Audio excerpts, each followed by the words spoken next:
श्री गुरुदेव दत्त. कहाणी शुक्रवारच्या जीवत्याची. एक शुक्रवार तुमची कहाणी आटपाट नगर होतं. तिथं एक राजा होता. त्या राजाला मुलगा नव्हता. तेव्हा राणीनं एका सुईणीला बोलावून आणलं. अगं सुईणीनी, मला नाळवारीदीसुद्धा एक मुलगा गुपचूप आणून दे. मी तुला पुष्कळ द्रव्य देईन. सुईणीनं गोष्ट कबूल केली. ती त्या तपासावर राहिली. गावात एक गरीब ब्राह्मणाची बाई गर्भवती राहिली. तेव्हा ती सुईण तिच्या घरी गेली आणि तिला सांगू लागली की बाई, तू गरीब आहेस. तुझं बाळंतपण पोट दुखू लागलं तेव्हा मला कळव. मी तुझ्या बाळंतपण फुकट करीन देईन. होय म्हणून सांगितलं. नंतर ती सुईण राणीकडं आली. बाईसाहेब, आपल्या नगरात अमुक गरीब ब्राह्मणाची बाई गरोदर आहे. तिला नुकतंच 2रा महिना लागला आहे. लक्षण सर्व मुलाचे दिसत होते. आपल्या घरापासून तो तिथपर्यंत काही कळणार नाही असं एक गुप्त भुयार तयार करा. आपल्याला काही दिवस गेल्याची अफवा उठवावी. मी तुम्हाला नाळवारीचा मुलगा आणून देईन. असं ऐकल्याबरोबर राणीला मोठा आनंद झाला आणि जसजसे दिवस होत गेले त्याचप्रमाणे डोहाळ्याचं डंब केला. पोट दिसण्याकरिता त्याच्यावर लुगड्याच्या घड्या बांधल्या. भुयार तयार केलं. 9 मास भरताच बाळंतिणीची तयारी केली. इकडे ब्राह्मणीबाईचं पोट दुखू लागलं.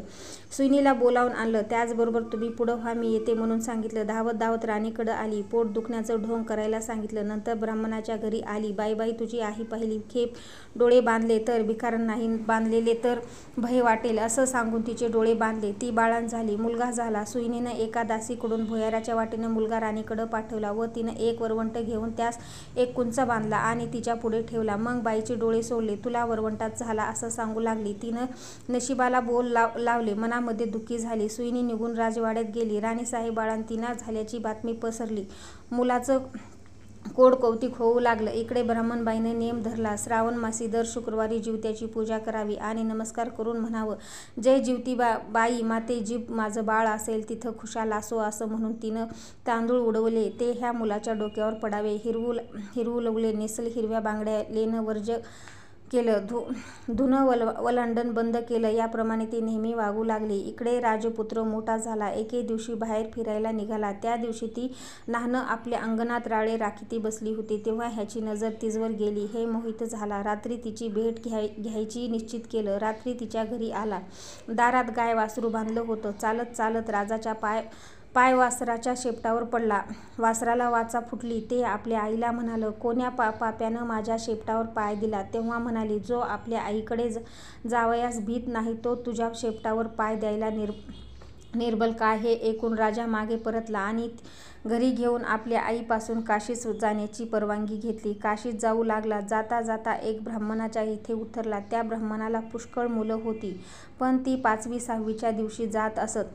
आला त्या राजा दिवशी चमत्कार झाला. 5वीचा दिवस होता. राजा दारात निजला होता. 6वी रात्री आली आणि म्हणू लागली, कोण ग मेलं वाटेल पसरलं आहे?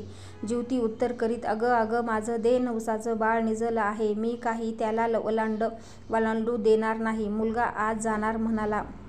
त्या मुलाची आई पण चिंता करीत बसली होती. त्यानं हा संवाद ऐकला. इतक्यात उत्तर रात्र झाल्यावर ब्राह्मणांना येऊन राजाने पाय धरले. तुमच्यामुळे आमचा मुलगा वाचला. आजचे दिवस मुक्काम करा अशी विनंती केली. राजानं ती मान्य केली. त्याही रात्री याप्रमाणे प्रकार झाला. दुसरे दिवशी राजा चालता इकडे ह्याचा मुलगा वाढता झाला. पुढे काशीस गेल्यावर यात्रा केली. गाय वर्जनाची वेळ आली. पिंड देती वेळेस ते घ्यायला 2 हात वर आले. असं होण्याचं कारण त्यांना ब्राह्मणांना विचारलं. ते म्हणाले, घरी जा, साऱ्या गावातल्या बायका पुरुषांना जेवायला बोलवा म्हणजे याचं कारण समजेल. मनाला मोठी चुटपुट लागली. घरी आला. मोठ्या थाटात मावत केलं. त्या दिवशी शुक्रवार होता. गावात ताकीद दिली, घरी कोणी चूल पेटवू नये, सगळ्यांनी जेवायला यावं. ब्राह्मणीला मोठं संकट पडलं. राजाला निरोप धाडला, मला जिवतीचं व्रत आहे. माझे नियम पुष्कळ आहेत. ते पाळले तर जेवायला येईन. राजाचं कबूल केलं. जिथं तांदूळाचा धुणं होतं तेथे काढून तिथं सारवून त्यावर ती आली. हिरव्या बांगड्या भरल्या नाहीत. कारल्याचा मांडवा खालून गेली नाही. दरवेळेस जिथं बाळ असेल तिथं खुशाल असो असे म्हणे. पुढे पान वाढलं. मोठं ताट जमलं. राजाने तूप वाढायला घेतलं. वाढता ती ज्या पंक्तीत बसली होती तिथं आला. तूप वाढू लागला. ईश्वरी चमत्कार झाला. बाईला प्रेम सुटून पाहणा फुटला. तिच्या स्तनातून दुधाच्या धारा फुटल्या. त्या ह्याच्या तोंडात उडाल्या. तो हाताची तपेल ठेवून उरसून निजला. काही केल्या उठेना. तेव्हा आई गेली. त्याची समजूत करू लागली. तो म्हणाला, असं होण्याचं कारण काय? तिनं सांगितलं, मी तुझी खरी आई, मी तुझी मनातली आई असे सांगून सर्व हकीकत सांगितली. नंतर भोजनाचा समारंभ झाला. पुढं त्यानं आपल्या आईबापास राजवाड्यातील मोठा वाडा बांधून देऊन त्यातसुद्धा आपण राज्य करू लागला. तर जशी जीवती तिला प्रसन्न झाली तशी तुम्हा आम्हा हो. ही साठा उत्तराची कहाणी. 5 उत्तरी सुफळ संपूर्ण हो.